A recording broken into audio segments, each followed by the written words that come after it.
Hello viewers and welcome to business street. आजकल business street बड़ी ही बेसब्री से बजट के आने का इंतजार कर रहा है। यहाँ थाई फूड्स का बाजार बढ़ रहा है और ट्रेडिशनल ज्वेलरी की चमक आज भी बरकरार है। तो चलते हैं बिजनेस स्ट्रीट में।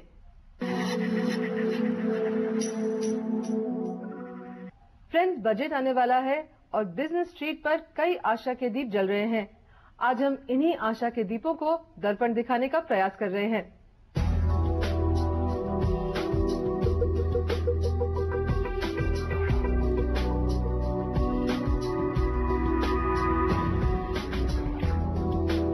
एक बार फिर सरकार आम बजट पेश करने जा रही है। आशाएं अनेक हैं, लेकिन परिस्थितियां विषम हैं।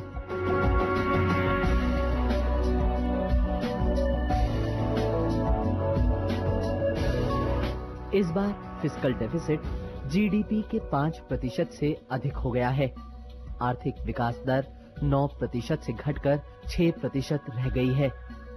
इन्फ्लेशन कंट्रोल करने के लिए बनाई गई बैंक नीति से लोगों की परचेजिंग पावर घट रही है, सेविंग्स घट रही हैं और निवेश भी घट रहा है।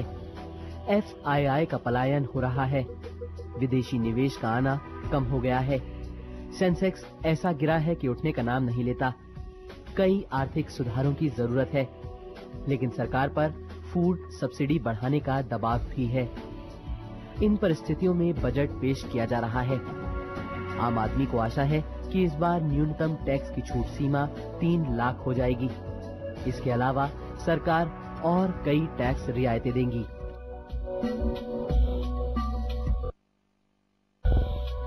एग्जम्पशन स्लैब की जो लिमिट है 1,80,000 या 1,90,000 रुपए की जो लिमिट है, वो उम्मीद है कि उसको 3 लाख रुपए तक एक्सटेंड कर दिया जाएगा।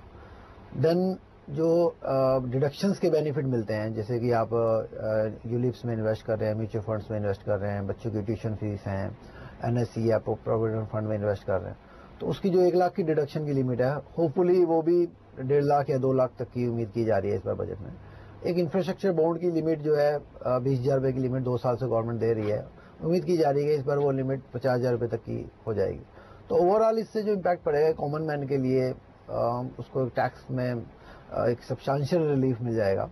तो उससे जो उसका जो दूसरे इम्पैक्ट आएंगे बजट में, जैसे एक्साइज ड्यूटी अगर इंक्रीज हो जाती है हाउस होल्ड रिलेटेड आइटम्स के ऊपर, तो एक कॉमन मैन जो है उसको मीट आउट करने में सक्षम रहेगा।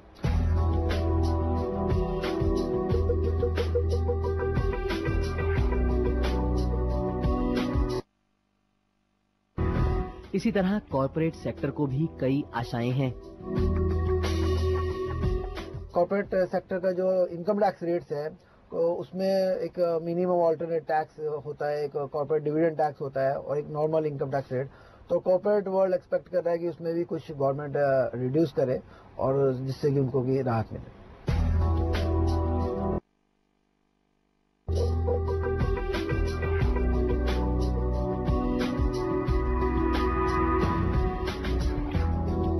उधर अप्रवासी भारतीयों की भी अपनी विश लिस्ट है और वो चाहते हैं कि सरकार इन्हें अपने बजट में शामिल करे, जिससे कि वो भारत में अधिक से अधिक निवेश कर सकें।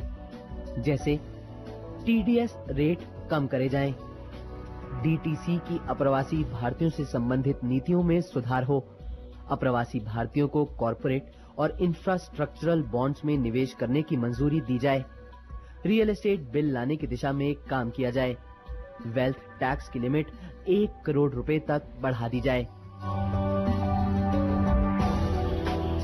काफी इंडियंस जो हैं वो बाहर काम कर रहे हैं, तो उनको जैसे मान लीजिए अगर वो उनको कोई कैपिटल गेन की इनकम होती है या उनको कोई रेंटल इनकम होती है, तो उनके ऊपर state away highest slab tax rate apply हो जाता है और टीडीएस काटता है जो इंडियन पर्सन जो उनको इनकम दे रहा है उस पर टीडीएस काटता है।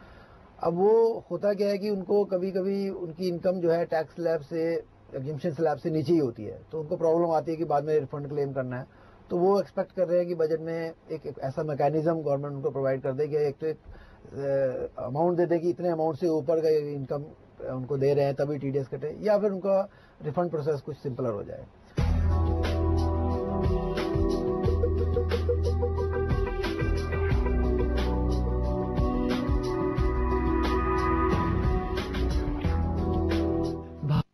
गोल्ड्स एंड ज्वेलरी इंडस्ट्री आज 22 लाख करोड़ रुपए की हो गई है और ये करीब 15 लाख लोगों को रोजगार दे रही है। इस इंडस्ट्री की मांग है कि इंपोर्ट ड्यूटी में कमी की जाए, ब्रांडेड ज्वेलरी पर लगने वाली एक्साइज ड्यूटी भी खत्म की जाए।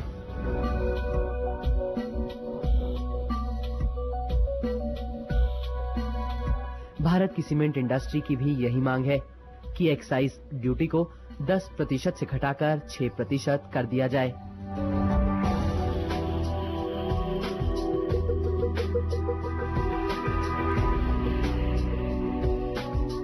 इसके अलावा ये उम्मीद की जा रही है कि बैंकिंग ब्याज दरों में कुछ परिवर्तन होगा, जिससे कि उद्योगों में निवेश बढ़ाया जा सकेगा।